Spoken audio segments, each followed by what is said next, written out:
basically debunks all the idiots like Jimmy Harmon like thousands of years ago that proved the globe, and I just debunked it. So now that I just debunked it, right? Are you gonna like take that out of your mental Rolodex? Forget about it, and then say, okay, well, I can't use that anymore. Or we're just gonna watch Vlad for a few more minutes. Much like a fundamentalist religious zealot, just keep holding on to that belief system, that's enthusiastic. Even though I just debunked it. Hey, you see, there we go. There we go. At least you admit it. At least you admit it. I am one of those. I am the zealot. I'm one of those religious zealots. Yes, I'm just going to continue to follow the lie. And I'm just going to tell you the fucking truth. And if you don't like it, you can kiss off. Fine. Okay, that's it. There you Fine. go. Admit that. If that's I'm not going to give you a kiss off attitude. That's okay. I don't care. That's okay. And then I don't have to tell you shit. If you're not smart enough to get it, you won't get it. Oh, yeah. I mean, you know what it is I've just demonstrated to you. You know what I just showed you. Beats your. Are you tired, sir? What it is you've been taught, and shows you that what you've been taught is bullshit. But you want to continue to live that lie. You want to continue to live. I misspelled Matthew's name. God damn it! Walk away. You know what the truth is now, and you've made a decision. I have nothing else to tell you. Nose is runny and shit. Weird. So this where's it running to? It's probably still gonna. I don't know Wi-Fi, right? I'm starting to learn about Z. I like the dude. I like the shit, the fire that he brings, and I like how he does it, right? But that Wi-Fi dude is probably gonna go around talk about idiot flat earthers and this and that. Idiot flat earthers. Nah, I hope he doesn't, because there, Z just demonstrated to him how much he didn't know, and how much longer he's gonna go. You know, go out. I don't think he's got a schedule, does he? And look, and try to figure some things out. Yeah. Or ask questions. As long as he's got something to talk about and something to say. We don't know everything. Yep. We don't know everything. We know what we don't. We know what we know. We don't know what we don't know. And then we don't know what we think we know, but we truly don't know. Y'all follow? Okay. We're not too positive, but at least one thing we know, like I've said time and time again, this bitch ain't curving. Ain't curving. There he goes again. Raj led well, family. You have a good one, family. You have a good one. And he's gonna see you here tonight, man, on your show. You have a good one, Roger Ledwell. I'm gonna invite him in. Who else is getting up out of here? Alan, I want you to take you with us. Logical observations. Have a good night, family. I'm just kidding. Bumped him good. Hold on. He'll come on. He froze again. The motherfucker freezes a lot, dude. Know that. What is that? Maria Walker, related to Herschel. Maria Walker, you related to Herschel Walker? Herschel Walker? I haven't heard that name in a long time. Maria Walker, related to Herschel. Look at that. Let's give him a minute. Maybe he'll stop. Johnny Walker. Should probably related to Johnny Walker. Yep, why not? Yeah, okay, Maria Walker's might stop by too. You know, okay. He has been. She's not related to Herschel Walker. Okay, my bad. All right, let me stop bullshitting. Let me get back to the production with Z. I don't think that's what debunk means. He's still going to play this. We're gonna stop it. Uh-oh. No, good gravy. I've been through all that before. I farted. No. Oh, that's sweet. Sorry. I know, I'm human. Human fart? Yeah. I think everybody farts. Do you agree, guys? Does everybody fart? Anybody in the room ever farted? Don't fart with me. Okay. I've heard that. I've heard that from my girls when they were growing up. I don't fart. What are you talking about? Yeah. Room out. Chinese chicken salad. Holy shit. Fucking room. Okay. I don't know whether it's a sesame oil or what it is, but it does not agree. That's beautiful. That's why you're feeling so bad, dude. I want to play some music for these fine folks. Yeah. I was in the bathroom earlier. I was like, Jesus Christ. Can you walk into my eyes started burning? That's beautiful, dude. I know. Let's see. What should we do? I'm going to go to my YouTube. My music, where's it at? Where is my music at? How come I stop pulling that up? How come I can't share that tab? It's not letting me. I don't know. Maybe forbidding you. You've been a bad boy. No, it's like it's got every open tab I got except the YouTube Music tab. Maybe you got too many open. You close a couple of times. No, dude, I could close all these all day long. If I closed all these, then we'd be out of the room. But I meant like getting extra. Instead of no, I can display up to 30 different tabs. That's what it gives me. Really? Mm-hmm. Yeah, I think so. Check for that. Yeah, I'm pretty sure. A lot of computers can handle that. It depends on your hard drive, how fast it works. I thought it was the RAM. The RAM, the memory. Do you understand what random access memory? That has nothing to do. Right, and spit it out and then delete it and use it anytime it needs to in order to make everything seamless. So that Okay, I'm gonna hit the play button on this song and see if can you hear it. Could you hear anything? Me neither. I could hear it over here. What song is it? Share this thing. So I might have to go back into YouTube Music. Yeah. Maybe that's why. I'm gonna go to my history. Go to the last thing I played. I'm just gonna look it up here. Mastodon. I'm gonna go to their site. Just play it up there like I have been. Oh, there it is. I'll just go off the list. Someday you're gonna bring a song on here that I actually like, and I'm gonna sing along with it. You want to sing along song? Is that what you said? I like. God darn it. You is, man. Get with the program, bitch. I'm trying. I want a song I can sing along with. If you play them long enough, I'll start liking them. But yeah, I play people that actually can play music. They're not like untalented musicians by any square of the. I'm gonna do the Walsh again. But, I like this song. I'm not into every kind of music. So I know. some music I think sounds like shit. But you can't. If you can't stone the music, get out the kitchen. It's just music, man. People play it. It's just music. Yeah. You ever seen the Black Bart episode Of what? of The Simpsons? The Simpsons. They had a Black Bart episode. They had a Black Bart character, yeah. And at the end of it, him and Bart were actually bantering back and forth, and he says, "Yeah, that's made out of cotton." The guy from the statue comes to life. I don't know, can't remember. Whenever he goes up to the statue and he's talking shit, and it comes to life. Yeah. So it's made out of cotton. Only grown up with a gun. I don't know. We should look that up, but I think we'll get a strike for it if we play any Simpsons shit. No, you can play like 10 seconds of it. You can't go anywhere. Okay. Not gonna do it. Not gonna pitch it. Because then 10 seconds. We're trying to make money off their shit. And whatever you want to call that. I'm gonna play this little intro song for these people right quick. Ready? I don't know why. I don't know. You tell me. Are they really having that much I'd say.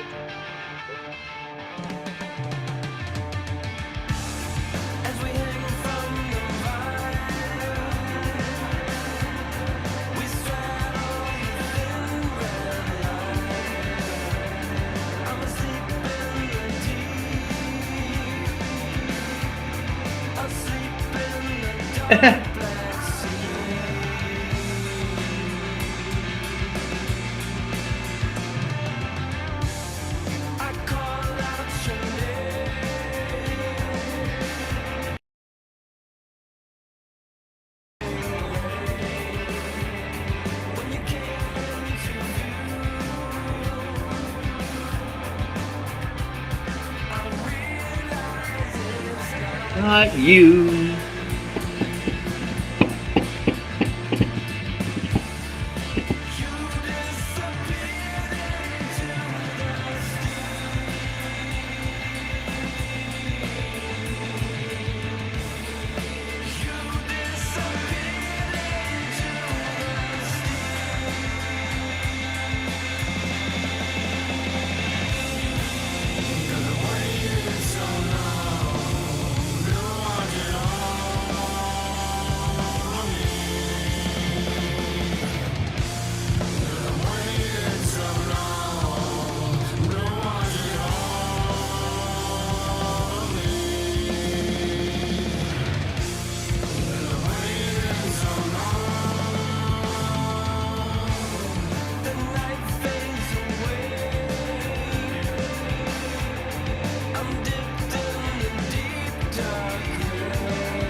Nice guitar breakdown though.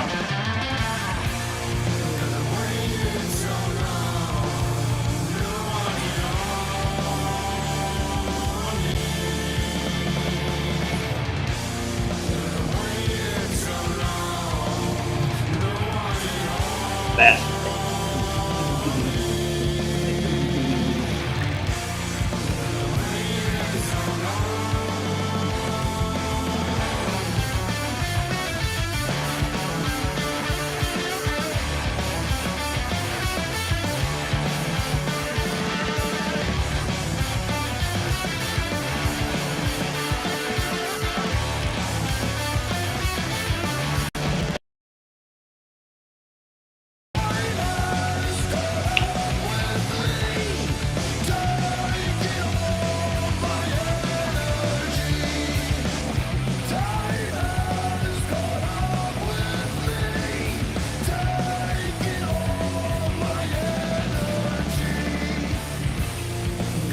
Waited so long.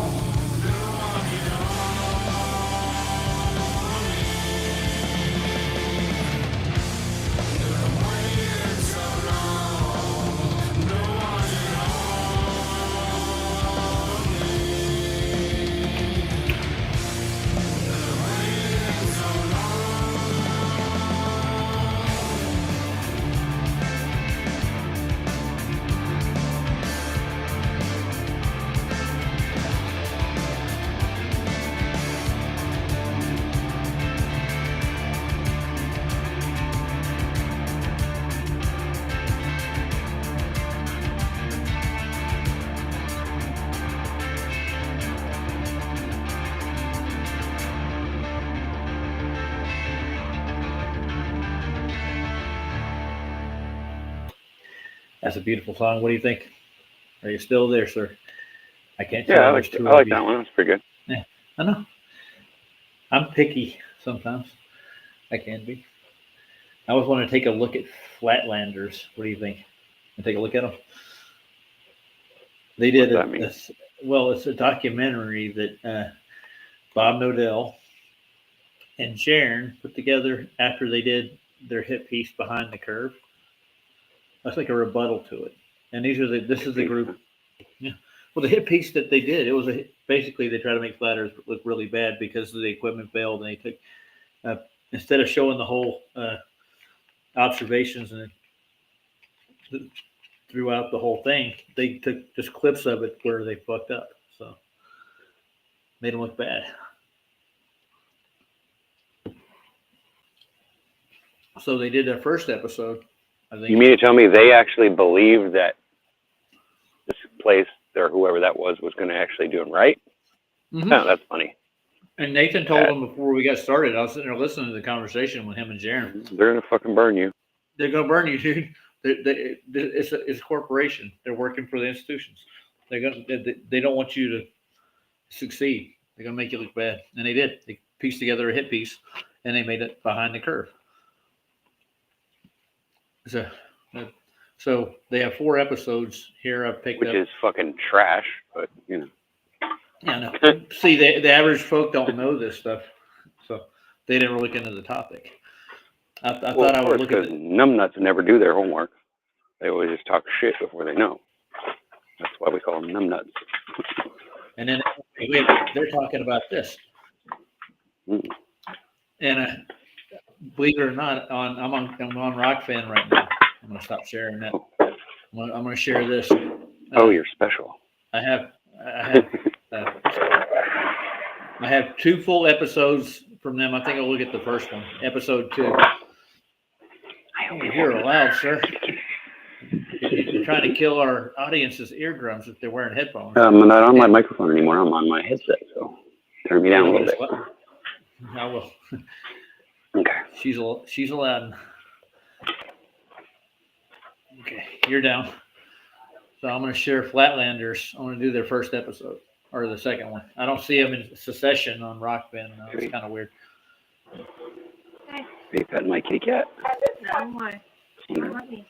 And this is the people that did the observation I looked at last night. Yeah, she's angry. Really? You try to Can you guys see that? earlier, Ryan. She doesn't like me. What do you mean she doesn't like you? Oh my god. She should like you. No. Maybe it's because she knows you don't want to pet her. Kill the cat, dude. Kill the cat. She knows. That's because she's mad at you because you won't pet her. I gotta hide that message. We're good. No, she doesn't like it. Ooh, wow. Kitty cat. All right, I'm gonna go ahead and play episode 2 because it looks like that's the succession the way it goes.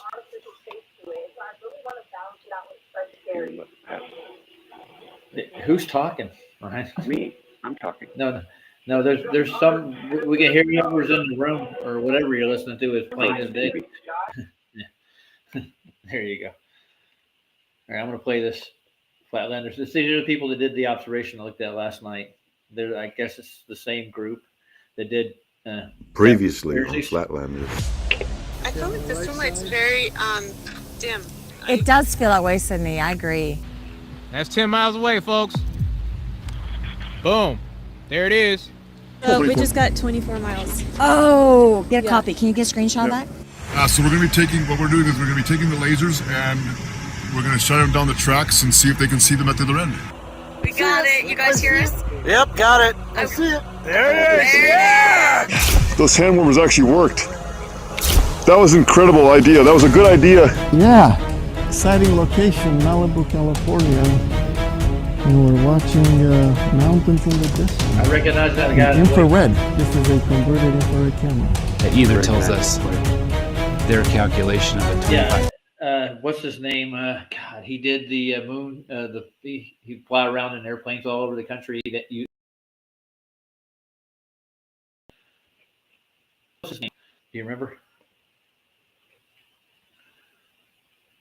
I used to subscribe to his channel, and then he went and started talking about the moon having vegetation on it. He could pull out a green lens and or a blue lens, and he could see the vegetation growing on the moon from here. And he went off on a tangent. He was like, okay, can't remember his name though. I'll remember it before we're done. 1,000-mile circumference of the globe is inaccurate. Or it's just false. And basically science just says there's refraction. That's the only answer. Oh, there's refraction. That's what we're seeing it halfway around the world.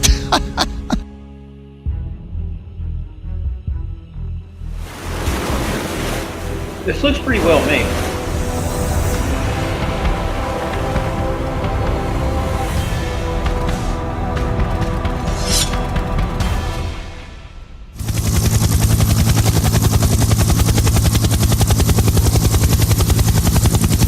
Drop the volume a little loud on my end. So they fake it. They're faking it? With the helicopter? When I was in the Army, I was privileged to become a helicopter pilot, actually enlisted Aero Scout Observer at the time. And there's a device on the helicopter called the attitude indicator. And that has a gyro inside of it, and its job is to show you what the attitude of the aircraft is. And one of the things you have to do in pre-flight is spin up the attitude indicator. The gyro spins up during your pre-flight. You're supposed to pull this little plunger, and it's called caging the attitude indicator. And what that means when you pull that is it essentially cages the airframe around the gyro, and it says this is level. So, presumably you're on a level flight line when you're doing so, and it's telling the device that's what level is. So that becomes very problematic when it becomes an issue of the shape of the Earth. Shout out to Rob Skiba. Oddly enough, one of the things that eventually convinced me something's wrong here.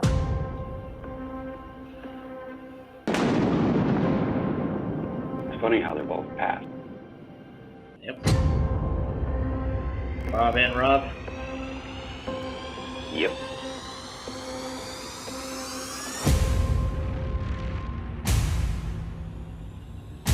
Let's not get any gyros and start doing stupid shit with them. Now Mark Sargent and Matt Long are still here. And Owen Benjamin too. Nathan Thompson. There, your boy's in there. I'll go back. What? Nathan Thompson. Dude. Oh, he's not my boy. You know him, though. Awesome. You talked to him. I haven't. Jay Tolan. That's who the guy is. That's Jay Tolan Media. I knew his voice.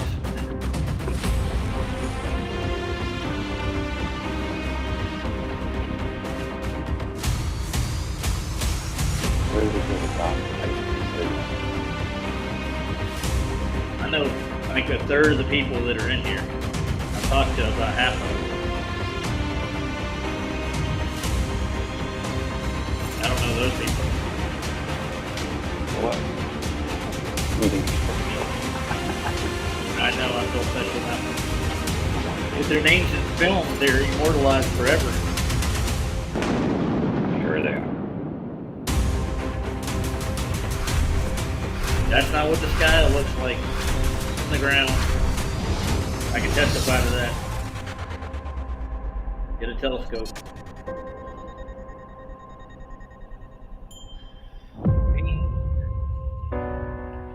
So my question is then, at what point did Jaren sell out? I don't know. It's a good question. They got money to do this, dude. And I'm pretty sure after Netflix, this has a lot to do with the biblical cosmologist because that's even their logo as the Flat Smack Films. So this is Hebrew cosmology. They have money. Trying to remember the name of the group that's doing it.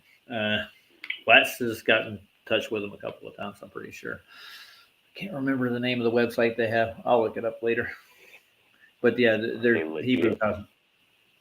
Yeah, you could say so. I haven't seen anything shady come out of their camp at all.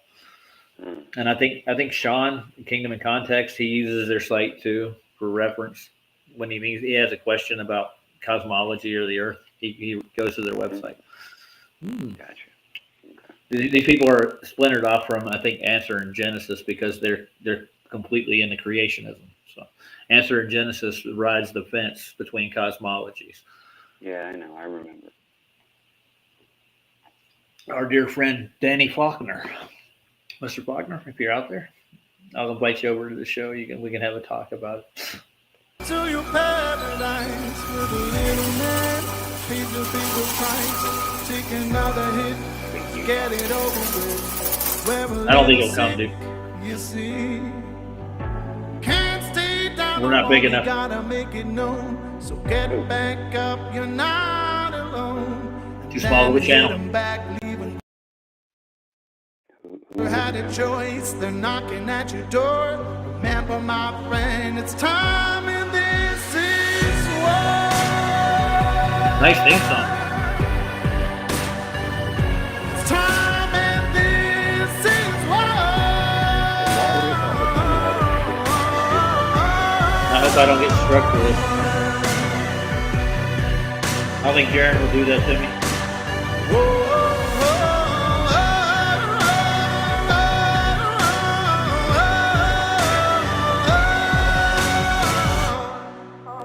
So I'm Dr. Niang Gang.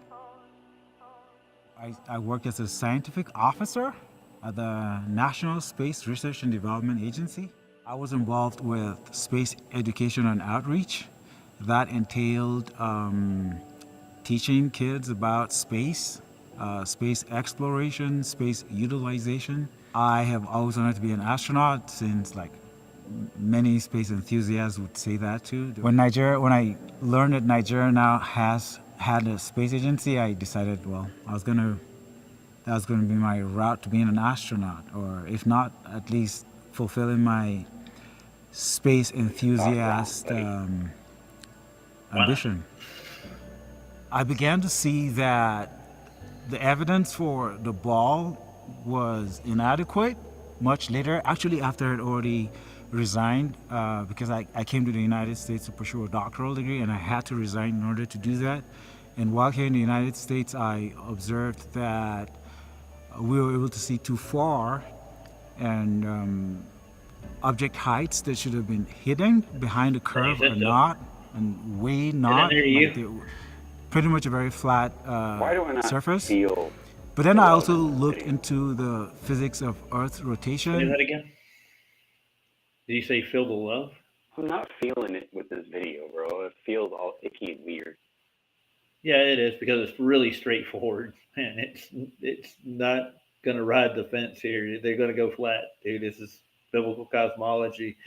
This is Flatlanders. That's what this is. They're not here to present like why love. Build up to it with a cheesy story? Why not just fucking show the evidence and be done?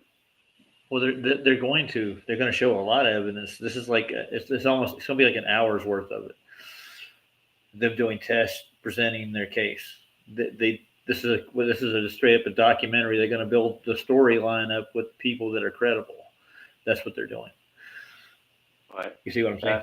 That's not going to get to most people because they're not going to waste their time watching the first hour. Well, because of the TikTok. Each one of these are a half hour a piece, or 36 minutes or so. And I think they're going to produce more of them. They're working more of them up in Alaska. They're well beyond what they should be, dude. So he's taking the money that he's got, and he's made an investment, and he's actually proving he's right. That's basically what he's doing. He's not telling everybody about it. So he's presenting it as he goes. And he's using Rockfin for a platform. So that's why I'm on Rockfin now. That's why it's just not a YouTube video. Let's chase the dragon. You ready? No, but we're going to do science doesn't actually. Yep, we are. You're going to go to bed soon, right? I can carry it on from here. It's not a big deal. Yeah, I know. I'm going to stay with you till I lay down. But fine. All right. Oh. Okay. I'm here. All right. It's best to know than not, you know. Yeah. We have if there's something to learn. any evidence that But all experiments that have been conducted to determine rotation there you go. Proved null, meaning that such motions were not detected.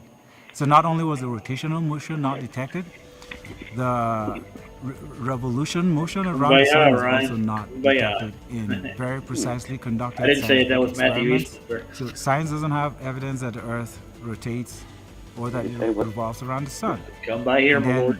We don't have evidence that there's a curve. And so those were the two primary sources of anomalies that I relied upon to begin to question the heliocentric model.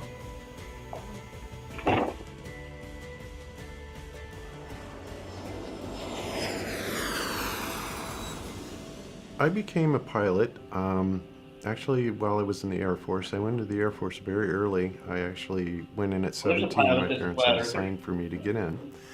And I always wanted to learn how to fly. Well, fortunately, in the Air Force, they have these things called aero clubs. I actually got my pilot's license in the military, even though, and it was by military flight instructors, but it was not as a military pilot. And I really wanted to be a commercial pilot, you know, flying the jet airliners, but I simply could not compete with the military pilots who had thousands of hours. And so I became an electrical engineer instead. I'm just about as tired as you are, bro. Account for curvature as a pilot. When you first learn how to fly, the very first thing that they tell you, and this is very telling, by the way, is they say to do a straight and level flight, pick a point on the horizon and fly towards it. And the plane will maintain level all by itself. You know, you just fly towards it. The planes that I learned how to fly on, they used mechanical gyroscopes. They were literally physically spinning up. They were inertially based devices, and their claim to fame is rigidity in space. The gyroscope is suspended in a special cage that allows it to maintain its orientation independent of the aircraft's position. Electric sensors and contacts connected to the gyro send information to the pilot about the aircraft's orientation.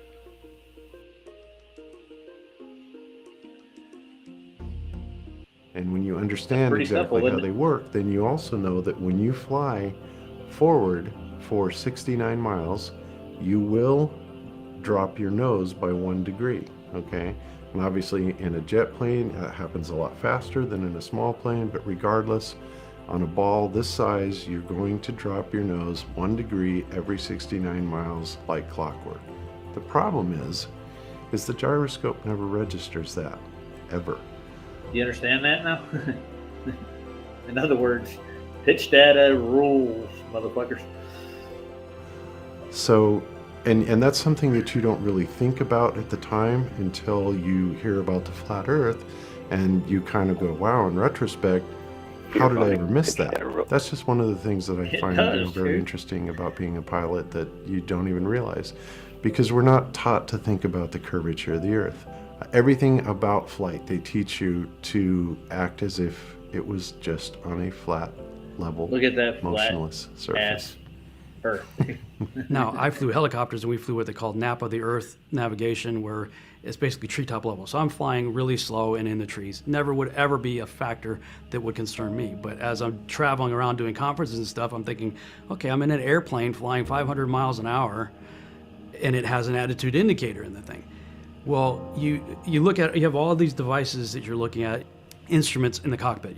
There's radios, and there's airspeed indicators, there's altimeter, your attitude indicator, all kinds of stuff.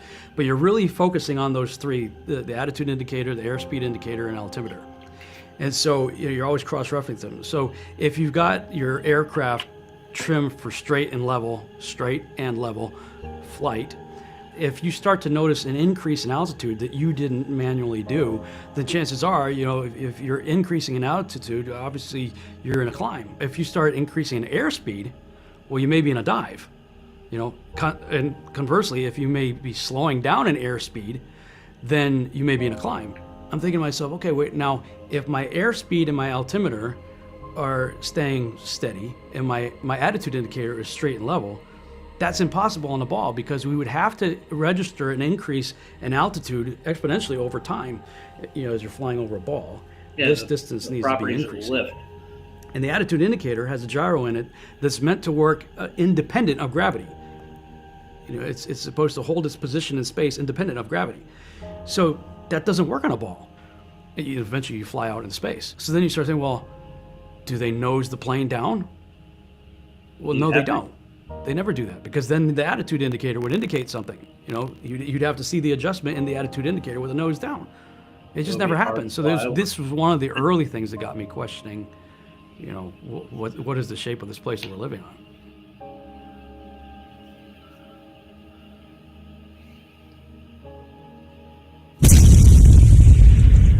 Whoa. That was nice. My name is Daryl Lee. I was a mechanic in the U.S. Army. I was an electrical hydraulic mechanic for artillery. 7.5 years was overseas in different spells between the United States and back to Europe. Ended up 12 years. An artillery mechanic. It was exciting. It was challenging. So, yeah, I was a staff sergeant, E6. Coriolis was never applied during my whole military career at all. I can't count how many fire missions we've been on, and anywhere from firing an M16 or M3 all the way up to an M110, which is so many tons with a 209-pound round, and that's a deadly ordnance that we fired. And never once we ever have to calculate Coriolis at all. They say that the long-range shooters have to adjust for Coriolis effect, which they actually don't. But they'll tell you that when the bullet leaves the muzzle of the weapon, that is now suddenly independent of the movement of the Earth. In other words, that bullet's not going to travel in the air with the movement of the Earth. It doesn't make any sense. And I'm the one that can verify that, because my job was to synchronize those sights with the barrel. And when the FTC guys, the survey guys, give the coordinates, I have to confirm those coordinates.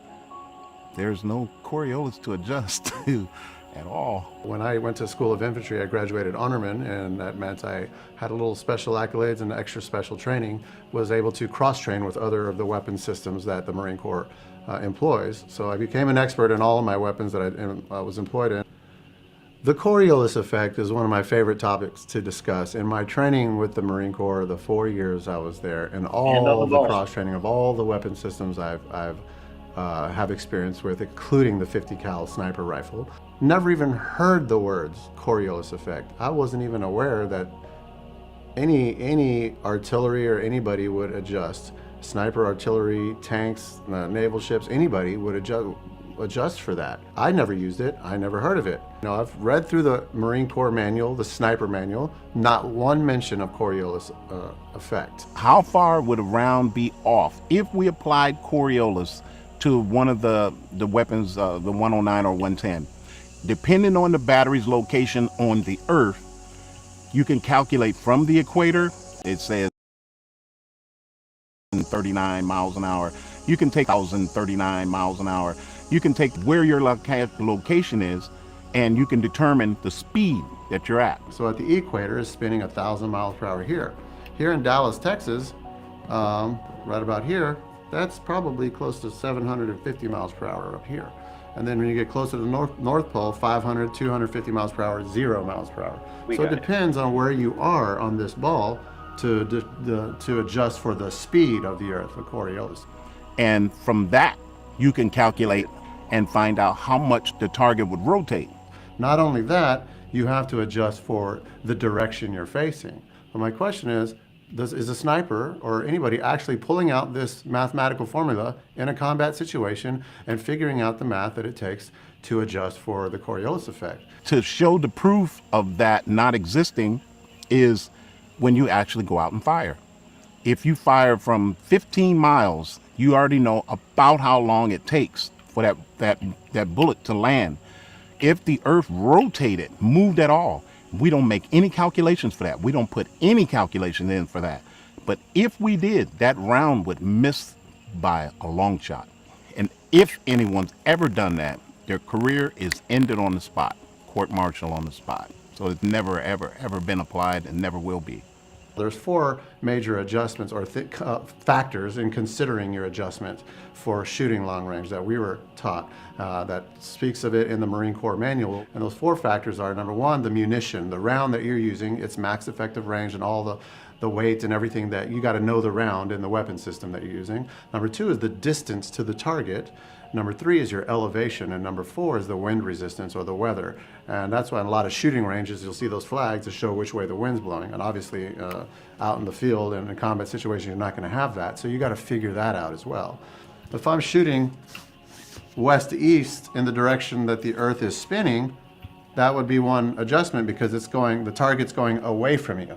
Then if all of a sudden I'm turning this way, facing north, you have a completely different Coriolis effect adjustment because now your target's going from one side to the other. Then you turn backwards and the Earth is spinning this way. The target's coming towards you and you're facing down. But are you actually adjusting that while you're actually shooting? The answer is no. We don't use an adjustment. Think about the scenario in a combat situation. A sniper's posted up downrange, you got the enemy downrange, and you already know your latitude, where you're going, how fast you're going, and your 4 factors to adjust for your shot. And all of a sudden, you got an enemy flanking you on this side or on this side. You're in the middle of a combat scenario and you're changing directions at any given moment. Are you really sitting out what you got to do in the heat of battle? The answer is no. It just doesn't exist. There's no such thing as Coriolis. What I'm told now, they teach it in class. You do remember the Coriolis book that Flat's got we read through? It's mostly just, he brought it over to me over in Discord. We went through the whole damn thing practically, looking for Coriolis being applied in any of the range calculations. Right. Yeah, there's a lot more factors. There's wind, and I think it was muzzle velocity, the bore of the muzzle, and the wind resistance that you're going into. But they'd always throw it in there, the Coriolis. But for most of the situations, it was blank. It was registered as 0. They don't account for it. Longitude and latitude. Yeah. And when they first initiated the Coriolis thing, a lot of the captains, and this is even in the articles after the fact, that they were missing their targets applying the Coriolis effect, or whatever you want to call it, or the force, better yet said. And they were missing their targets. They said, "Damn, we're missing our targets." No, they just stopped using it, dude. Most of the commanders and the ship captains were saying don't use it. So they quit using it. They went back to winning wars. So that's I'll put into that one. That's what we're about. We're about winning, not losing. We're about winning wars, yes. So let's just adopt the Coriolis effect. Quit Winning, shooting guns. Yeah. Quit fighting. Quit learning about the world you live in, and just sit back and let everybody else run it for you. Be a dystopian society that you'll have to take care of yourself. I know. That's a smarter thing to do, right? Absolutely. Just let somebody else take control of the wheel. Right. They teach that there's Coriolis, the Earth rotates, and all the mathematics will apply to it. When you go out on fire missions, have you ever applied what you were taught in the classroom out in the fire, in live fire? Because it doesn't apply. You can't apply that. They teach it to you, but you don't apply it. So that's part of the brainwashing. Sabre 459er taxi, runway 30, wind 240 at 8, altimeter 2992. Sabre 459er. I hope Scott was listening to that. For takeoff. Well, my name is Robert Scott. I was an air traffic controller with the Hey Scott, how you doing FAA tonight, man? here in the U.S. for 24 years. I was stationed at different places, mostly small and regional airports, but it had to be big enough to have a tower. You know, I always loved aviation. Once I got to air traffic control school in Oklahoma, I just thought, I love this. This is great. This is like the practically times. better than We being can go a into pilot. that So later. I've always loved air traffic very much. My job, Air Force, which is a 303X1. How much more time was left in air the sky? traffic control radar specialist. And what I did is I installed and maintained We're a little over air halfway. traffic control radar systems. So what radar About 1/3. is a system in which you can determine the speed and the range of aircraft.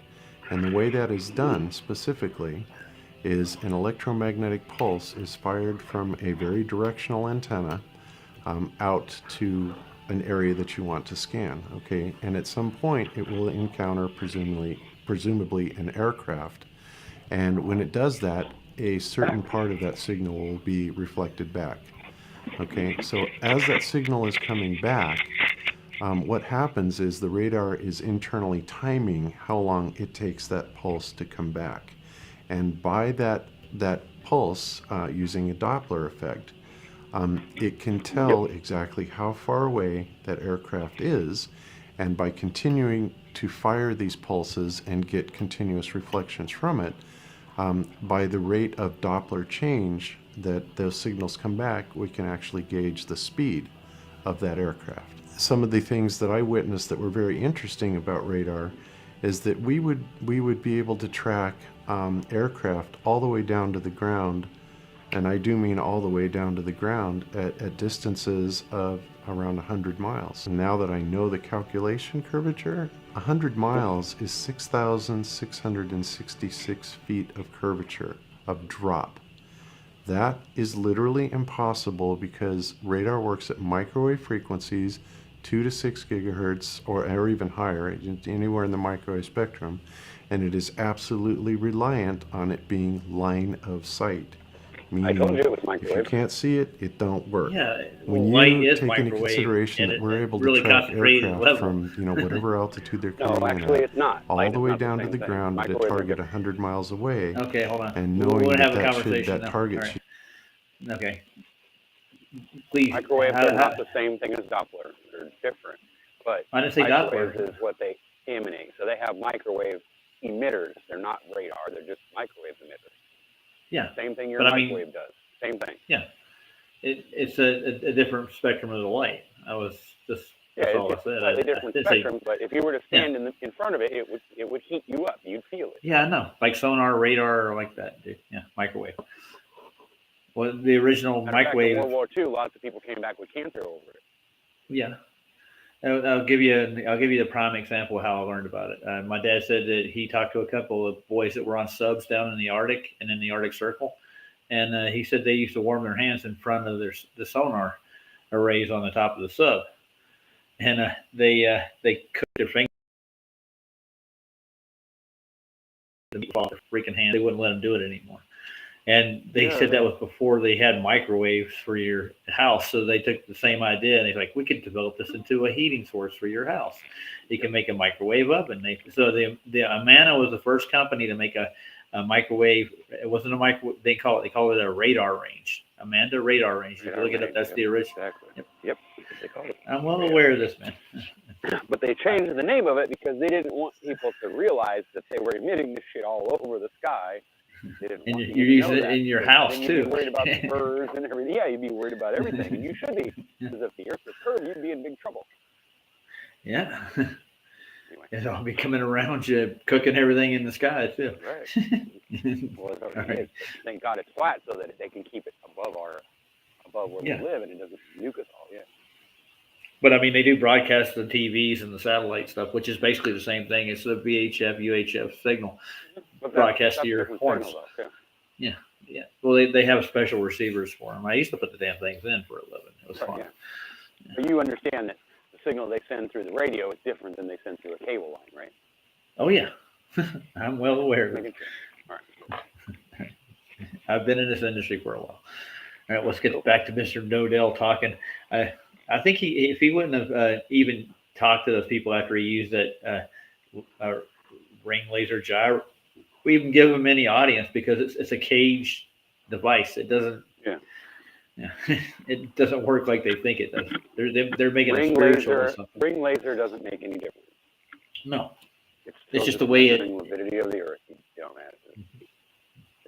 And the rigidity of the horizon. Hi, Robot. They keep that. No, you're crackling a little bit. Oh, it's probably because I got my fucking shirt closed. It's cold out here and covering up my mic. Sorry. Are you walking through the neighborhood now? No, I've noticed you haven't had any incidents of people coming up trying to dump trash in your yard in the past week or two. No, but somebody did come and do a burnout right next to my house. Almost caught it. That was nice of them. Yeah. It's a brand new truck too. It makes you wonder, like, why you would take a brand new truck and just do a peel out right next to someone's house for no reason. Because he doesn't own that truck. The bank owns it. Probably. Yeah, he realizes that. Like, oh yeah, I don't know. I don't have trouble with people, but lately, yeah, it's been like weird. It's like everybody in the fucking neighborhood seems to be wanting to test whether this old man's gonna fuck them up or not, and they're finding out they're wrong. I will fuck you up. I will hurt you. I will fuck your ass up. I won't do it for no reason. You're gonna have to be doing something wrong, but I don't mess around. I don't around my house. Fuck around. You find out. Everybody in the audience says you're roboting. Well, Scott said you are. Not everybody. No, he said that earlier, but okay. Thank God the Earth is level. He did say. Yeah. Yeah, that's what I said. I know. That's why he said the same thing I did.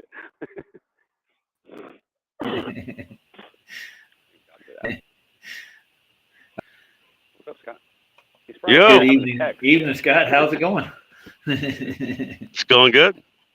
How you guys doing? Well, just kicking back, reviewing a show. We did one last night on Taboo Conspiracy with the Flatlanders doing their observations. He put a video out last night. Taboo? Yeah, that's awesome.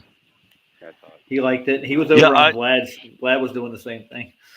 Yeah. Dude, honestly, I kind of miss Bob, dude. I mean, I really do miss Bob, like a family member, like an uncle, like Uncle Bob, dude. Mm-hmm. Well, he got in a lot of beef with a lot of people though, real quick. I know, dude. And honestly, dude, do you know about this? I mean, I'm sure I'm told you, like the Wide Awake. Like, I mean, a lot of people were like, Bob's a shill. Like, no, he's not. He's pretty smart, dude. He was very smart. He knew a lot about. Well, I think shill's a strong word. Yeah, it is. And a lot of people toss that around here. Maybe, I don't know, but I don't know Bob. I didn't get to meet the guy. I never really talked to him. I just knew he was on, Glowbusters for a while, and then all that shit I've talked to him. I've talked to him, and he's a real person, and he wasn't trying to. He wasn't trying to be fake or anything. Like No, I don't think he was either. But he might come across as kind of condescending. Like I might do that, but it doesn't mean I'm condescending. I mean, I love everyone. Yeah, a prick. That's funny. Well, but no, he's to tell the fucking truth, don't you? Because nobody. Exactly. Yes. Anyway, he's really low. Be a prick about it. Yeah, Ryan, dude. You gotta be stern. Yeah, I got him turned down. Yeah, he was making a lot of noise earlier, so He was I don't know fix your connection. Your connection that it's like you're on your mic or something. He's on his phone. That's why it's like that. It's like crackling. Yeah. But anyway, Bob is actually a very smart person. He was. I mean, he is. I mean, he's still here, right? Look, watch, you'll see. Go ahead, play it. It's awesome. Play it. Have you watched the whole Flatlanders episodes yet? No, I haven't. That's why it's kind of cool. I think I have them recorded. You do? Oh, why don't you say something?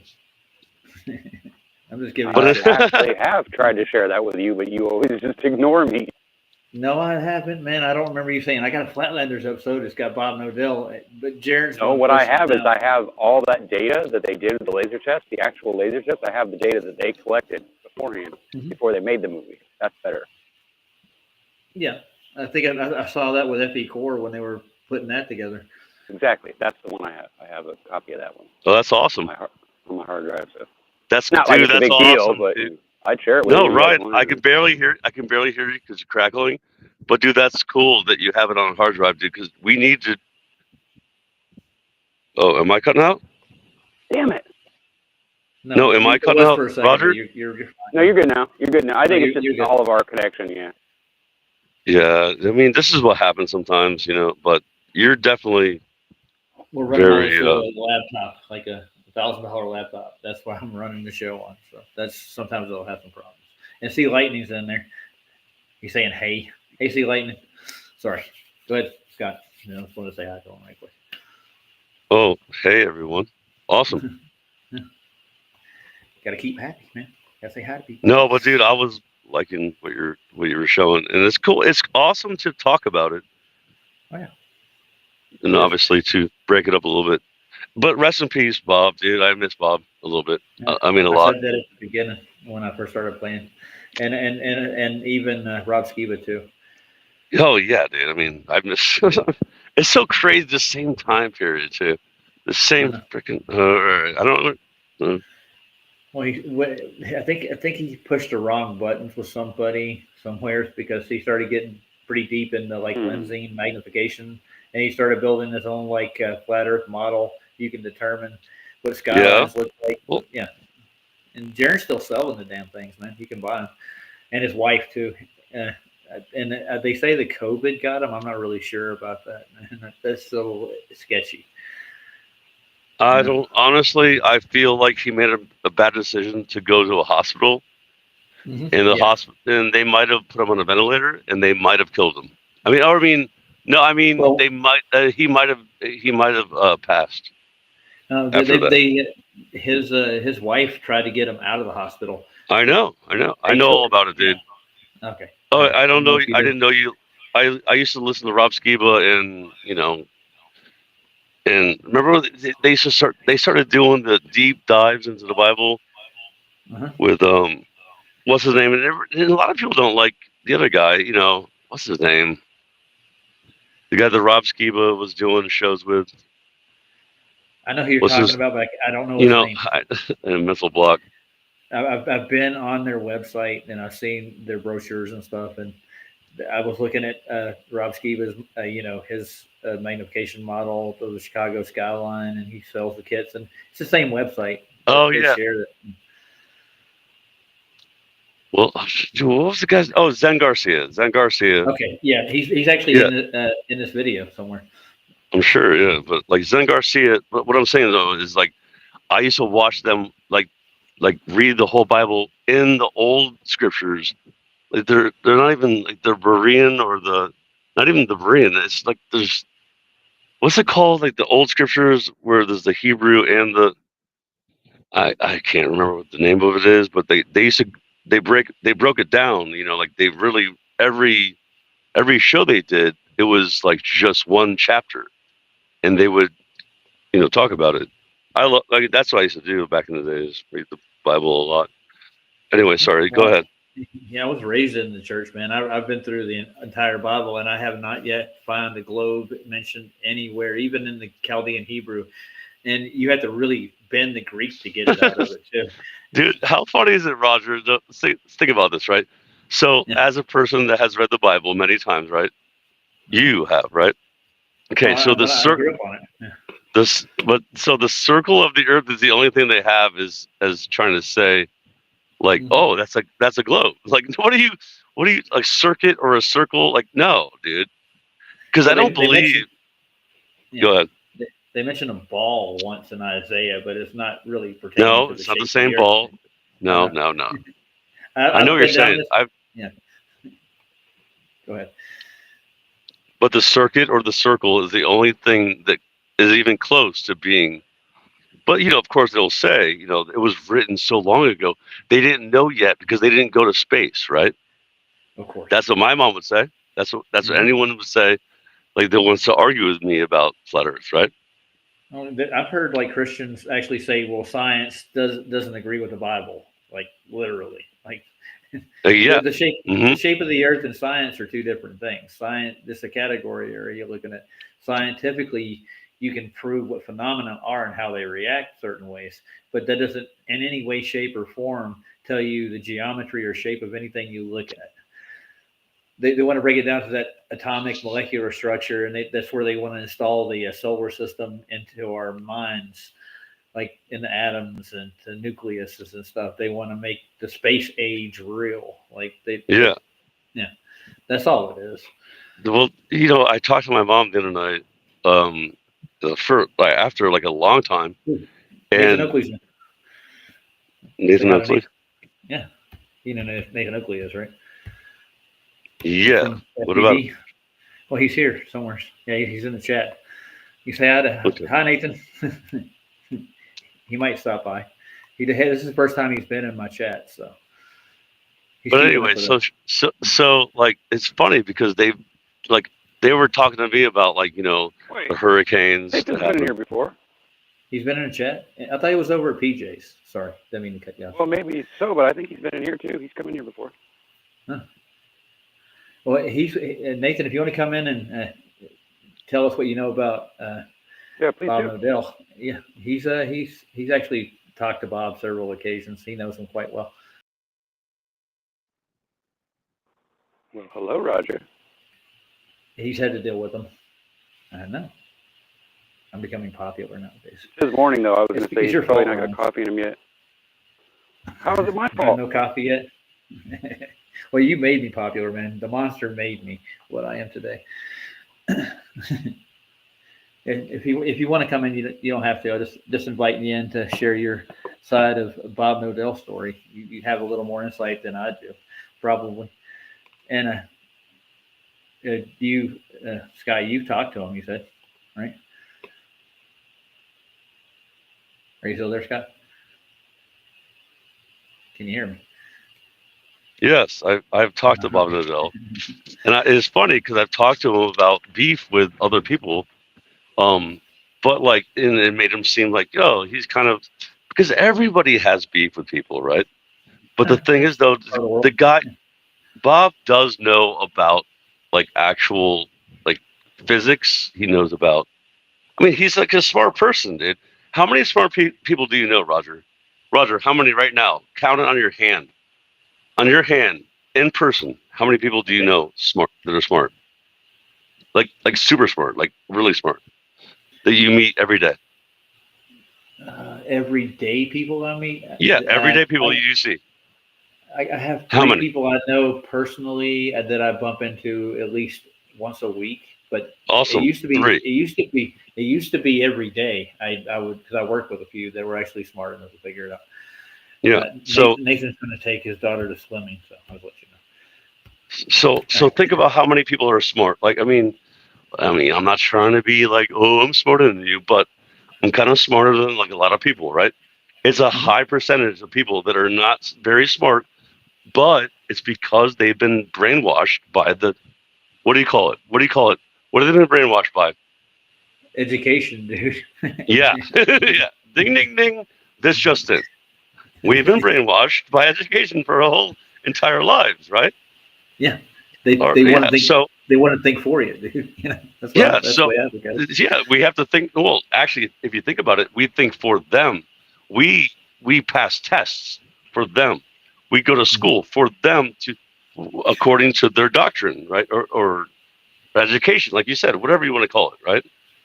So therefore, we have been surrounded by a lot of not very, let's call it, what do you call it? Not dumb, but like dumbed down, uneducated. Yeah, people. It has a reverse effect. Exactly. I prefer retarded, mentally ill, and stupid, but that's just me. Well, that's from food and other things, but also, like sorry, politically incorrect. Oh, Ryan's back. Sorry, dude. I'm just saying, bro. Like, I'm so tired of people saying that. Oh, you can't be critical of people that are liars. If you're a liar, dude, I'm going to call you out, and I'm going to call you a liar. That's just all there is to it. If you don't like it, then don't tell lies. Yeah. Yes, I agree with that, Ryan. Yeah, it's like, if the shoe fits, chill out, man. Some people can't stop lying, and a lot of people build their careers on lies. They're like car salesmen, for instance. It is easy to lie. Trust me. I know. I'm a human being. I know what it's like. But, I mean, there's a difference between lying about stupid stuff that you're trying to protect people's feelings for, like in your family, and there's a whole different thing about going out and just telling a story that's complete bullshit. To me, there's a completely different line there. Like, if you tell me a white lie, I may not even be mad at you because I realize that you're just trying to keep me from being upset about whatever. Or maybe you don't want me to know that you're upset with me. Who knows? But I can deal with that because that's a human thing. That's what normal people will do. They'll protect their feelings or they'll protect mine by thinking that they're going to keep something from me, right? But in reality, I kind of rather just know the truth. If you don't like me, just say so. It's easier. Then we could deal with that now, and we don't have to go through all this shit later. You know what I mean? Like, yeah.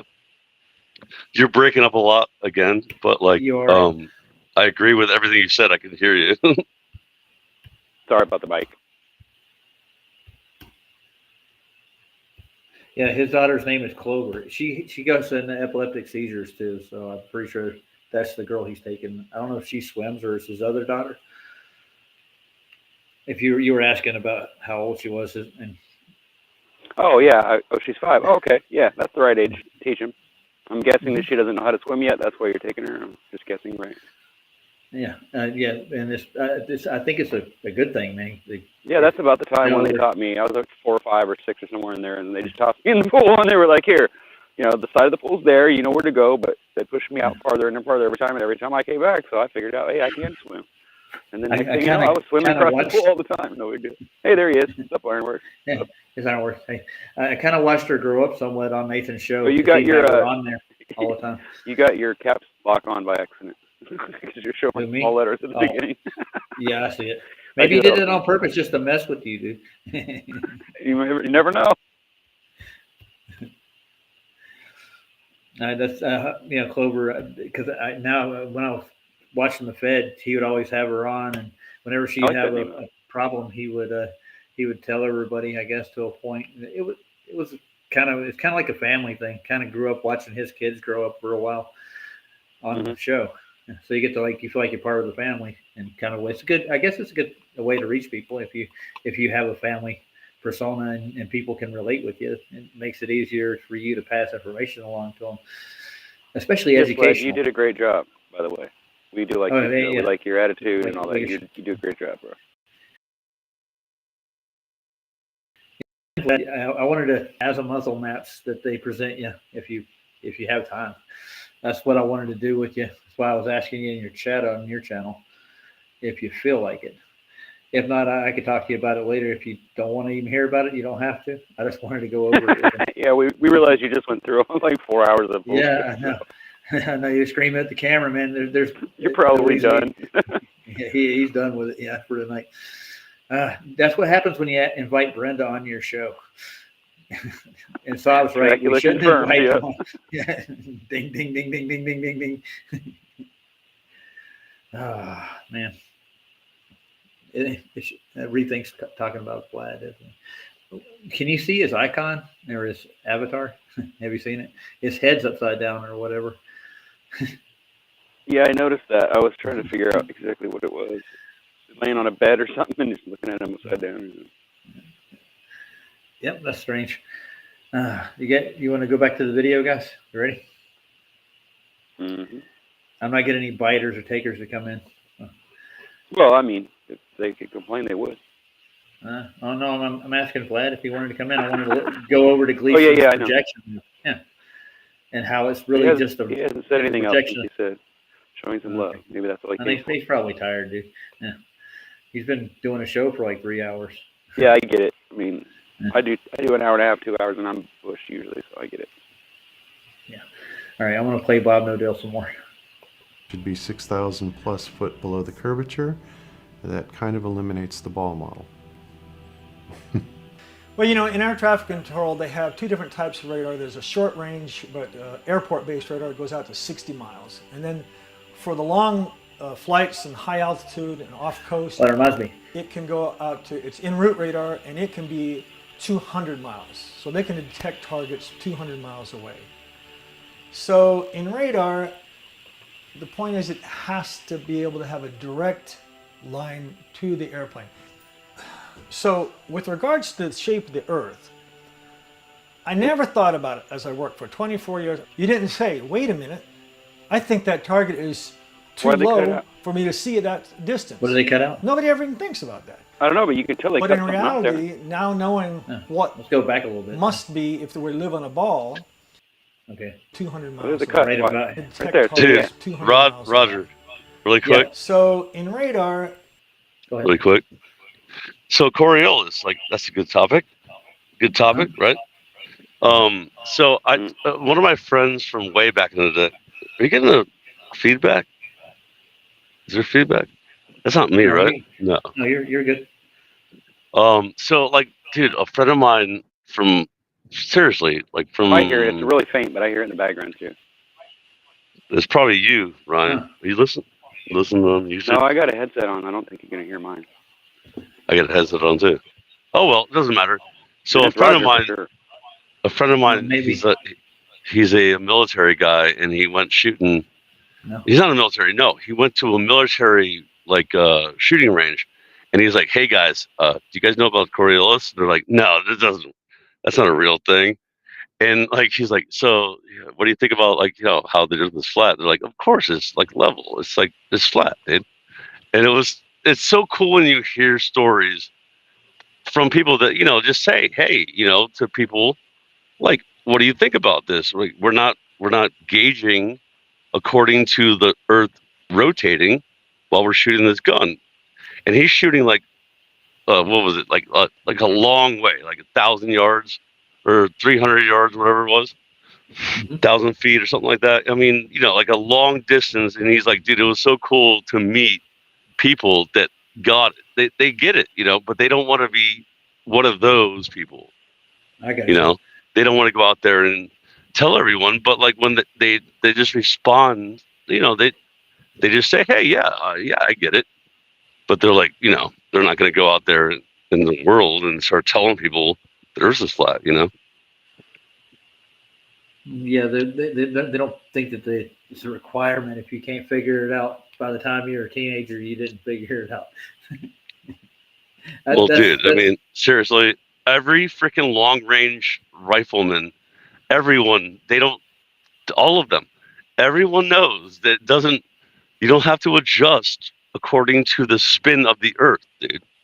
The spin of the Earth has nothing to do with anything. It's wind, it's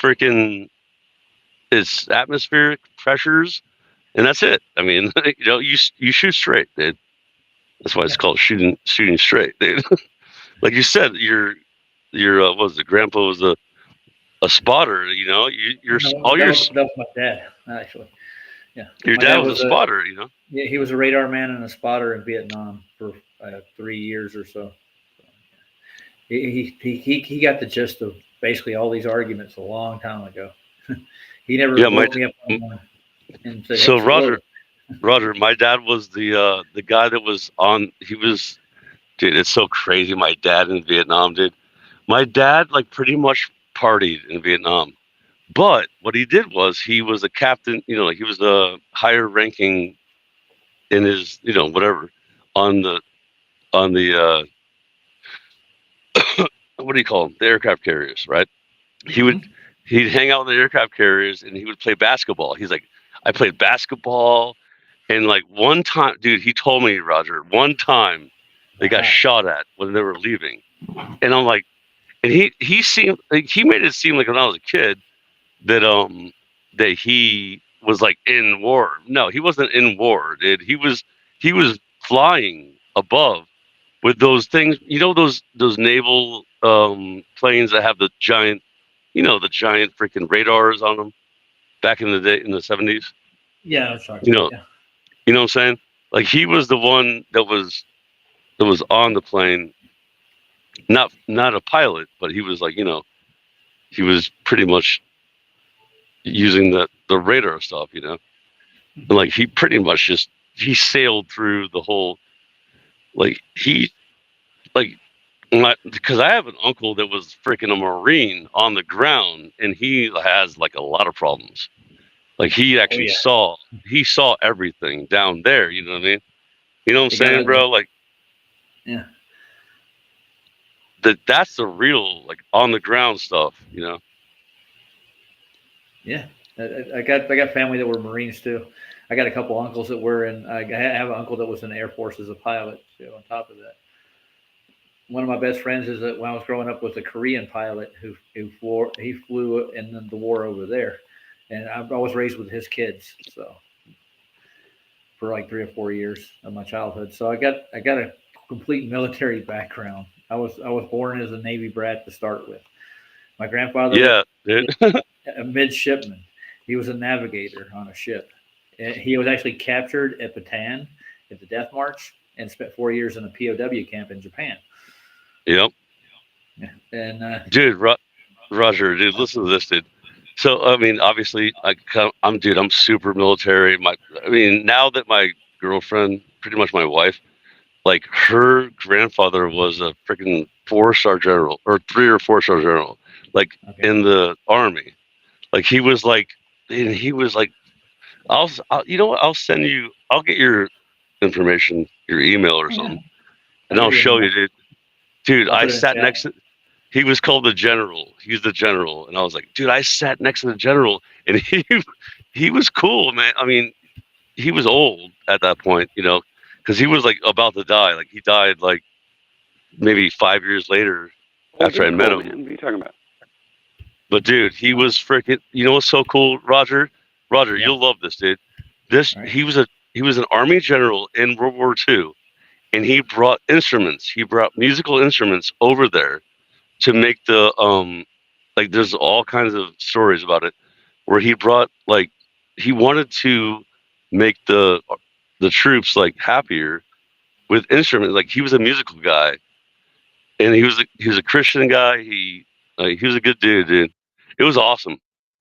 And all his family, it's crazy. It's crazy when you think about how much a lot of our families have been through, to make this place better, dude.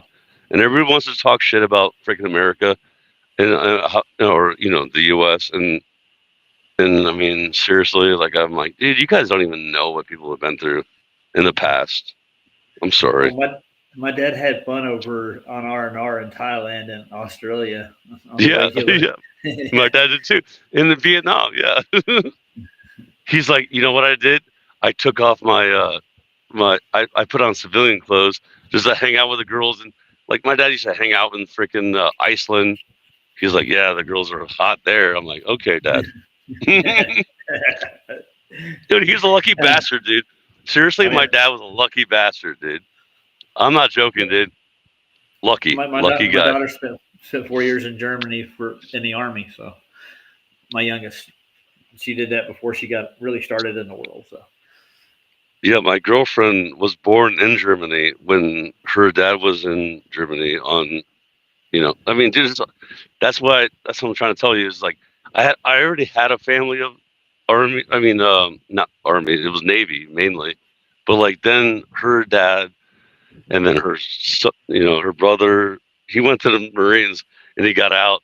He got out because we told him to, because he's like 30 now, but he was 18. We're like, don't do it. And he didn't go. This is in 2020 or no, 2019, I think.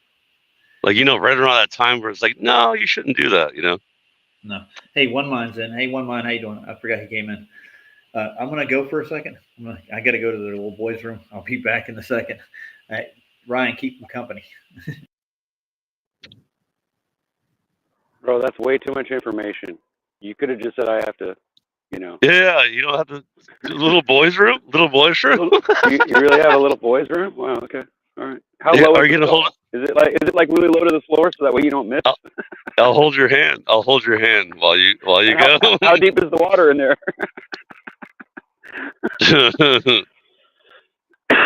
I can think of I can think of a few horrible jokes to say about that. Well, dude, I mean, remember back in the day, Ryan? I'm sure you've been there, where there's troughs and everyone's pissing in the trough. Think about when they're all pissing and they're all holding hands. Like, what? That would be very gay, Roger. Very gay. Just a little bit. Just a little bit. Just a little bit, yeah. Kumbaya. That would be the kumbaya. So you're still breaking up a little bit. I don't know how I sound, but how's it going, Ron? No, you're good. It's just I have a bad mic. It's probably because my signal is bad. Yeah. All right, girls. So girls, I'm back. I'll switch over to Wi-Fi and see what changes. Hold on. It's crackling. It's crack. More appropriate. It's snap, crackle, pop. You guys aren't even listening to me. I'm talking to myself.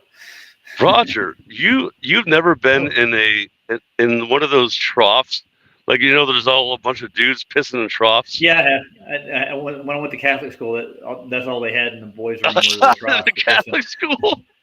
Yep. That might be the funny. The Sacred Heart Academy. See, I'm sorry. Hold on, I gotta get. Sorry, I don't know why it's crackling. There you go. You're better. Sorry. Go ahead. Yeah, I switched to Wi-Fi and it cut me off completely. I couldn't even hear you at all. It's weird. Yeah. Oh wait, I can hear you better.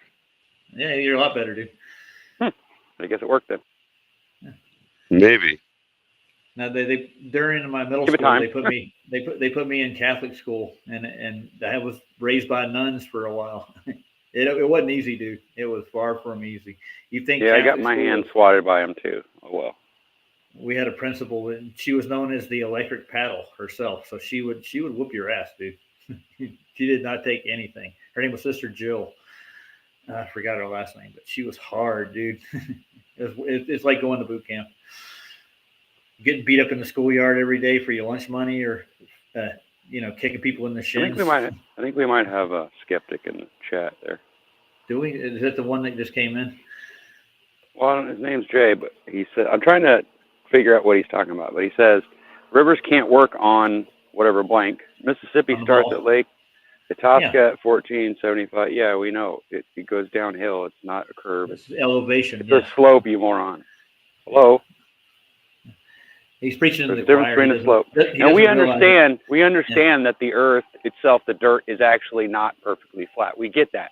But it is a plane because the water all around it is absolutely flat. So it only makes sense that if you have flat water, then you also have a plane. It's really not hard to figure out, bro. It really isn't. Yeah, I know. Yeah, but we understand the information he's pawning off out here. So, yeah, and I've heard that equation with the Mississippi, and the same with the Nile too. The Nile is 1,000 miles flat. So-called curvature. That's funny. Yeah. I think he was making a joke there, but I might have been wrong about that. But just in case, I was just like, "What?" Man, you are critical. I'm telling you. Well, I mean, Scott, come on, bro. Like, make it clear. I mean, we're all intelligent here, right? We all can write sentences and paragraphs. Well, you know, we all learned English, right? That's somewhat. Oh hell. If you only misspell the words, then I'm not going to get mad at you. But if you can't even form a sentence come on, give me a break. I got you. I was going to ask Scott a question. They didn't stick you. Oh, yeah, he dropped out. Scott, where'd you go? I was going to ask him a question. I don't know. That happens to us a lot. I think maybe it's just signal's bad. Brian, did you? I went to Catholic school for a little while. Both. Yeah, I thought so. It's part of the drill in America. I went to a Christian academy. I caught up 2 years of school in 1 year by going to a Christian academy, and was smarter afterwards too. Believe it or not, I actually did so much better in school when I went back to I think it was 8th grade. Yeah, because I failed 7th, right? So I went to 8th grade, I was going to go back to 7th, but my dad put me in a Christian thing where you could work at your own pace. That's why they call it a PACE program, PACE. The weird part was that you had to memorize a verse of the Bible on every little packet that you did, and the packets were like maybe 12 pages long. So you get a new packet every day, and then you could work for it, and it would show you on your list how many packets you had to finish the year out or whatever you had to do. And I had to start at the beginning of 7th grade. So I worked through 7th grade in like 3 months, and then I worked on the rest, and I finally actually passed and was able to pass a test to get into school and get the right grade. I thought it was awesome.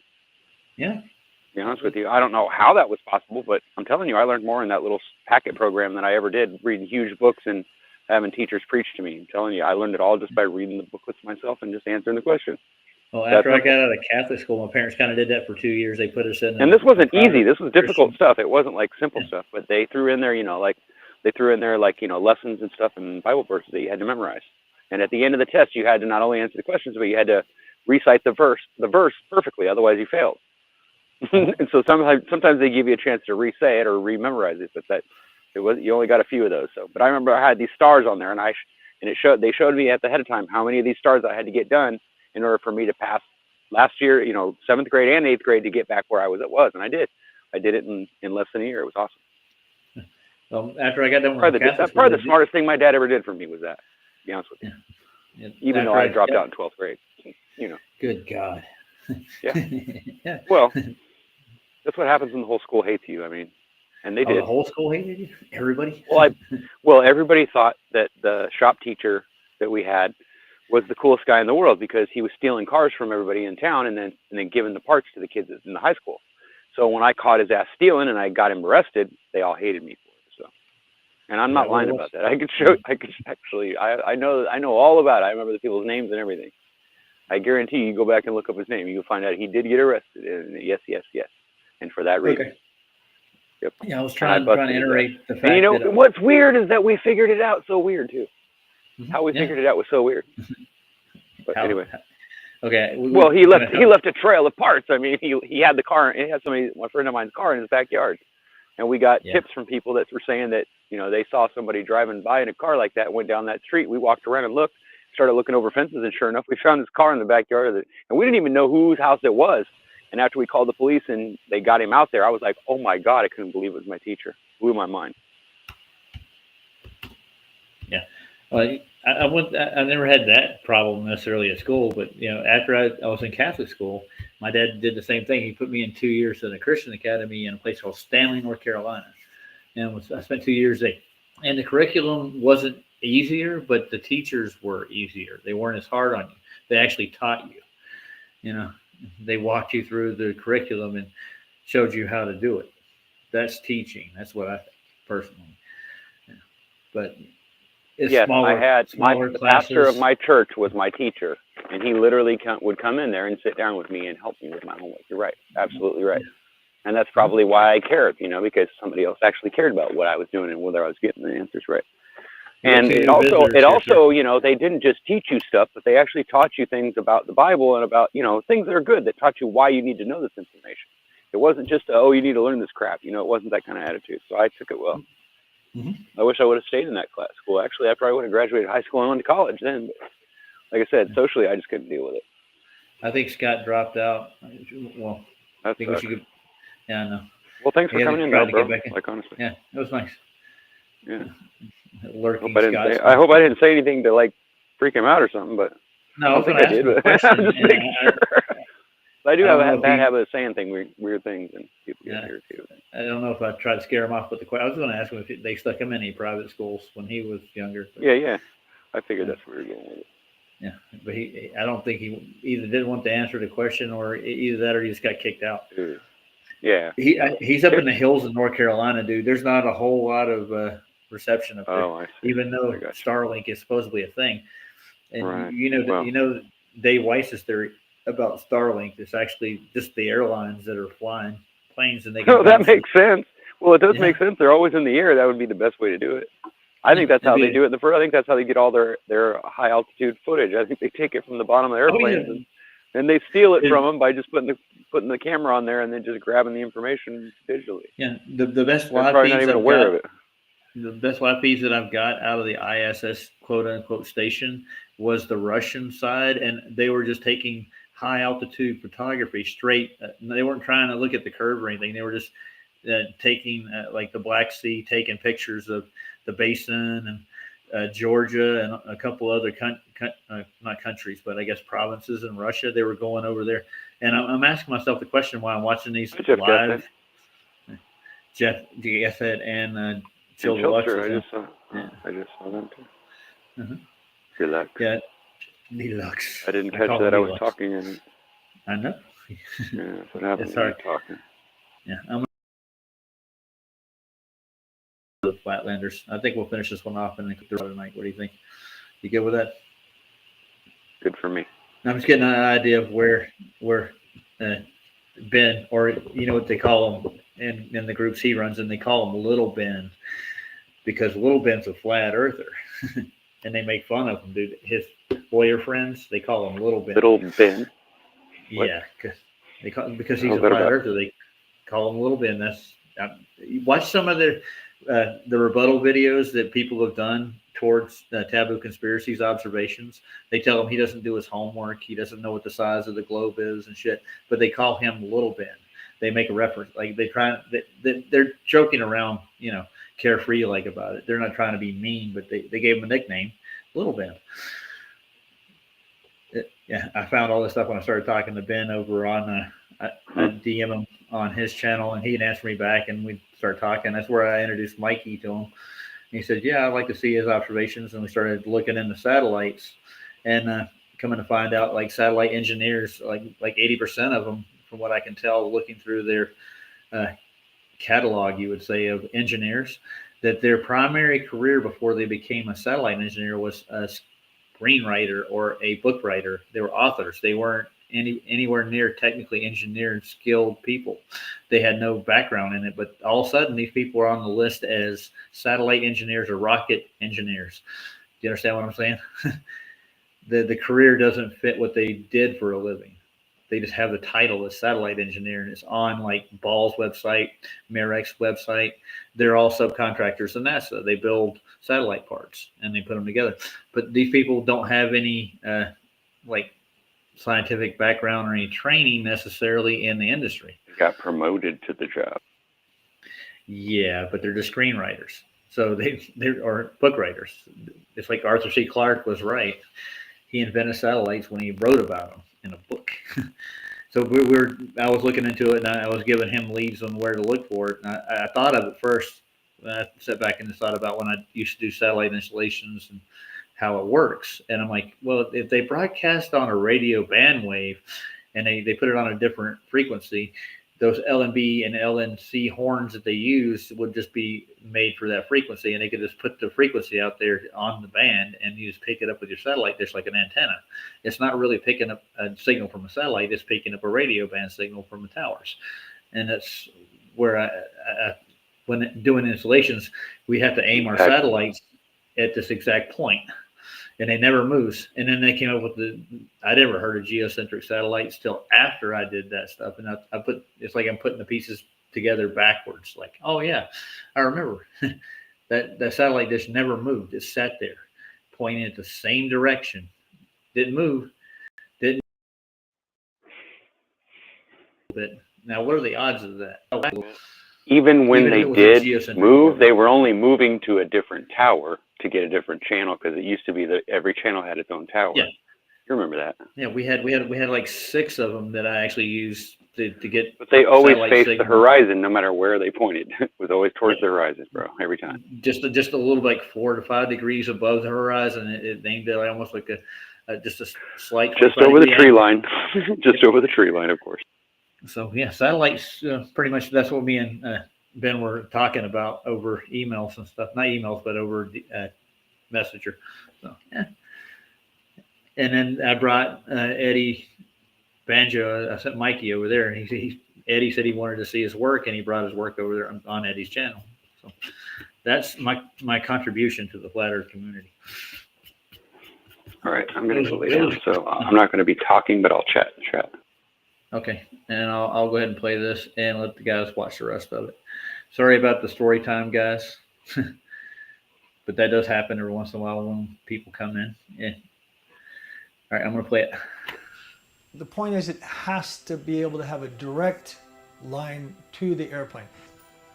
So with regards to the shape of the Earth, I never thought about it as I worked for 24 years. You didn't say, wait a minute, I think that target is too low for me to see at that distance. Nobody ever even thinks about that. But in reality, now knowing what must be if we live on a ball, the fact is that at even just 180 miles, any airplane below 26,000 feet, if the radar can see it, the Earth is not a ball, period. End of story. And does that happen very often? 1,000 times plus a day. 1,000 times plus a day, somebody calls up, somebody coming from offshore. There's a whole class of aircraft that are not pressurized. They can't fly above 11,000 feet. The pilot will pass out. So they operate at and below 10,000 feet, no matter what, and no matter what the weather is. They just can't operate up there. And there's hundreds of thousands, if not millions of these airplanes still operating all the time. And so they'd be coming in at 6,000, 7,000, 8,000 feet from like Bermuda or beyond and say 180 miles from Miami. And I said, Roger. And every time they do that, they prove the Earth is flat. And they don't know it, but it's absolute undeniable proof. 26,000, and at 200 miles, 29,000. I mean, there's a lot of commercial flights are never at 29,000 coming in from 200 miles out. So, over and over again.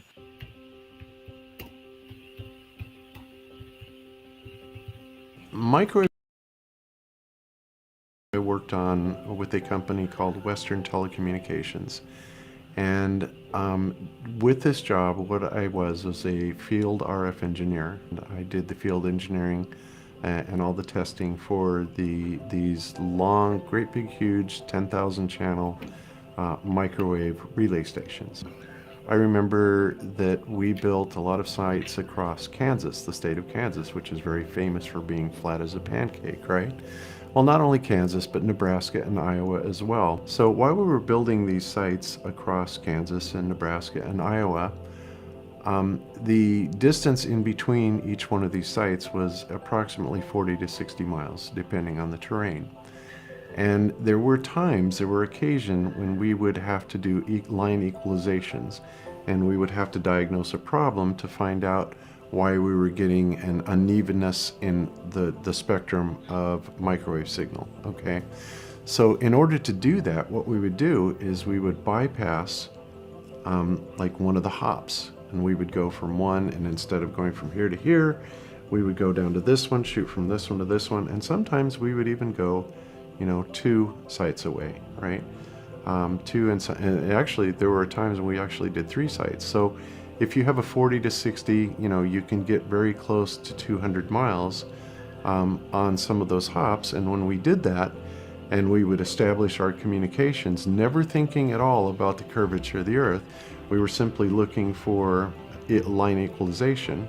But the point is that we had established a connection with a site that was 2 to 3 hops down the line, which represents a distance of nearly 200 miles, anywhere from 100 to 200 miles. And the curvature calculations are immense for 200 miles and absolutely impossible, especially going across Kansas or Nebraska. When I look at that in retrospect as a flat earther and understanding the curvature and knowing also that we were dealing with 6 gigahertz microwave, there is no way at all that these signals could have possibly propagated, but they did. And that was something that, for me personally, was a huge piece of evidence.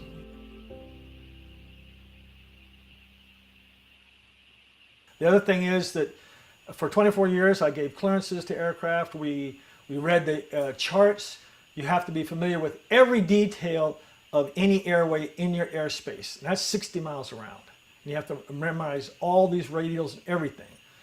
And so we looked at these charts regularly. We had low altitude charts and high altitude charts, and we looked at where was what. We studied these things because we would have aircraft call us from those positions. And the thing about there's nothing on it that says not corrected for curvature.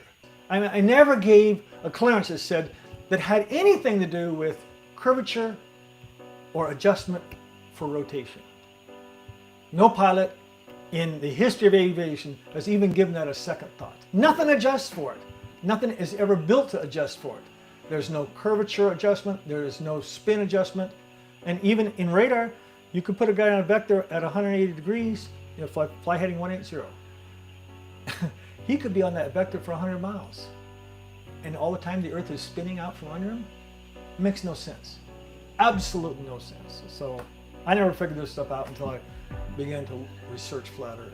When you plot a trip, it's done on a Jeppesen map, which is essentially a flat Earth azimuthal equidistant type of map. There are pilots that will insist that you do spherical calculations, but you don't. You do them based on a latitude and longitude system. That's how you derive your, where you're going to go, where you're coming from, where you're going to. And it's all done based on a flat map. I'm thinking nobody talked flat Earth back in 1986. So I'm thinking, like, I look back at it, I was like, but there was all kinds of evidence that the Earth was flat. The maps, the very maps that we use, it said all surfaces are to be viewed as flat, right on the legend. And I'm thinking, like, we didn't even get it then, It says that on every single map. And I wondered why all those maps, it would do no civilian any good to have them. They're just a topographical view of the area landscape, the impact area. But it's DD. It's a DD form. DD is a Department of Defense form. A DA form has nothing. You can make copies of it and everything. It's not controlled. A DD form is controlled. They were smart enough to know that you can't copy this, you can't take this, and every map that comes out of the room, you got to sign for it. Maps are controlled. I'm thinking, why? What's so special about this map? Nobody will know what to do with it, but it tells you the truth. It's the truth. Everything is to be viewed as flat. No curvature, no rotation, or nothing. We used it day in and day out and do our job, not thinking. But it was right there in your face. That's the best way to hide. Out in the open. I know that the Earth is not a ball and it does not rotate because science has not produced evidence to support that. The burden of proof rests on the person making the claim that the Earth is round and it rotates. The burden of proof doesn't rest on me. If science tells me that the Earth is round, and for evidence for that, that's science. For evidence for that, I'm not gonna accept that as fact. There's a preponderance of evidence that we are assembling, especially over the last 4 years with the online research community, of finding other things, lots of other things, that there's no curvature. So let's establish that first. There is no measurable curvature. So if there's no curvature, then we're not dealing with a ball, because you have to have curvature for a ball. Time and this is war.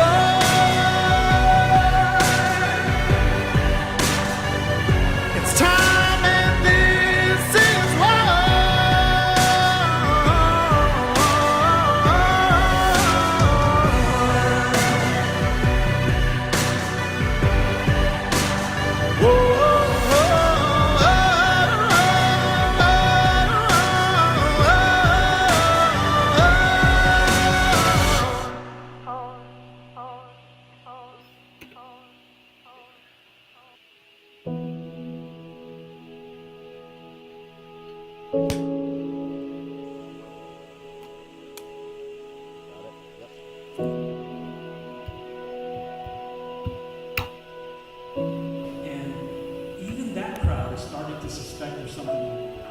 And I am honored to call him brother and happy to call him friend.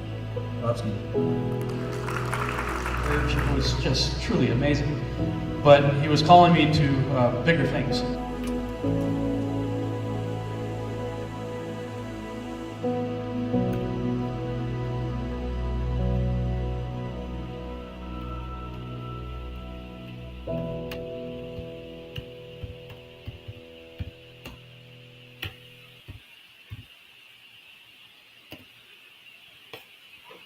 That was a beautiful little show. What do you think, Ryan? Are you still awake there, sir? There's no way you fell asleep that fast. Yeah, Rob was a good guy, I think. He just got involved with the wrong people somewhere down the line. I have no idea about his whole past. I can't judge. I think Ryan's out like a light. Good night, Ryan. Well, it's almost been 2 hours, guys, and I'm getting tired, and I'm going to go to sleep here shortly. I got to work tomorrow and all. I'm going to play you guys out with a little song, and we'll call it an evening or a morning.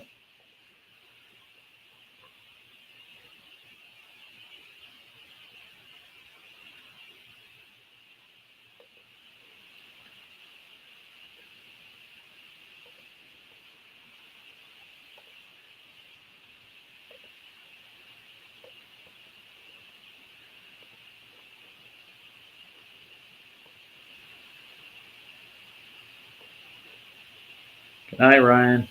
Hey, Raj. See you tomorrow. All right. And don't forget to subscribe to Nathan Oakley and Flat Soy's Perspective if you ever get a chance, if you're not already subscribed. I like both those guys. They do a good job.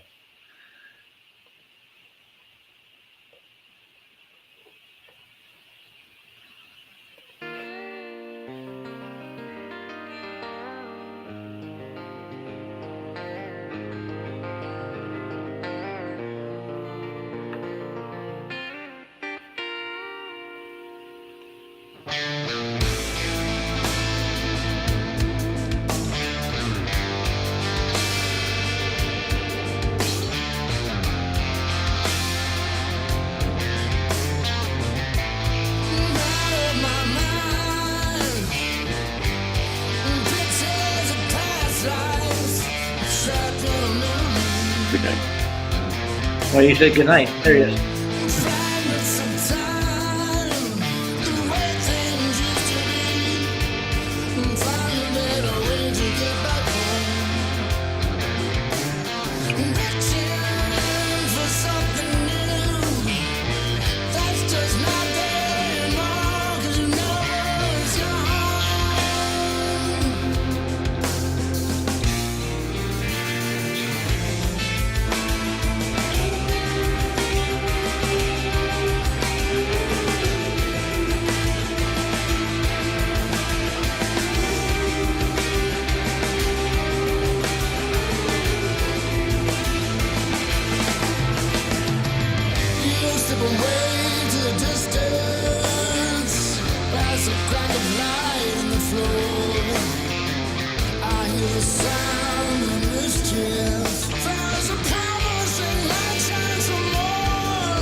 Hey, Scott.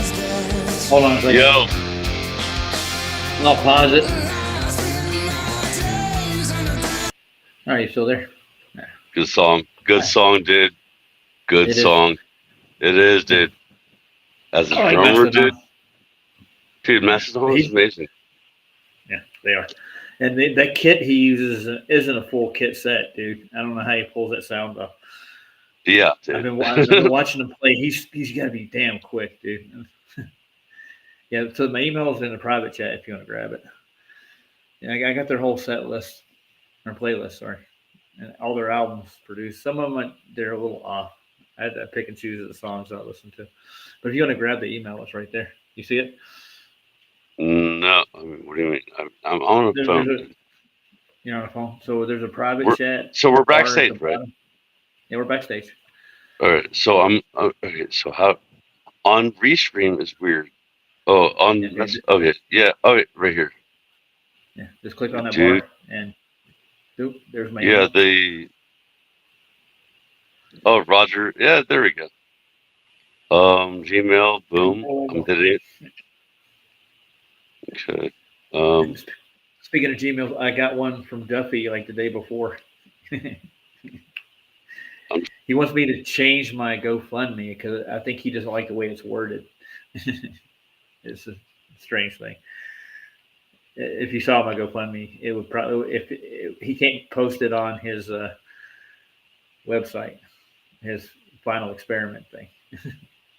It's pretty much like in your face. It's like I'm doing this GoFundMe to prevent fraud and to help hurricane relief. That's the way I worded it. So yeah, I don't think like that. But so we're backstage, right? And everybody can hear us. We're still on live, so I haven't ended the stream yet. Okay. Say hi to everybody. Hi. There's only like 12 people. Hi. I'm getting people. 12. Yeah, there's 12 of them. Yeah. That's not bad. No, that's good for a small channel.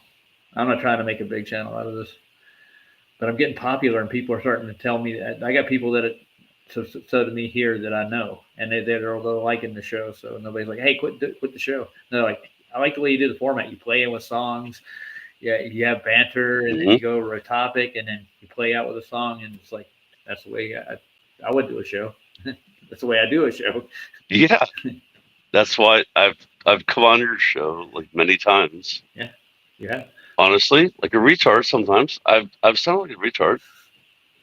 Like I had band practice tonight. I had band practice. We learned 10 new songs, dude. 10. Nice. 10 new songs. And we're learning that we did.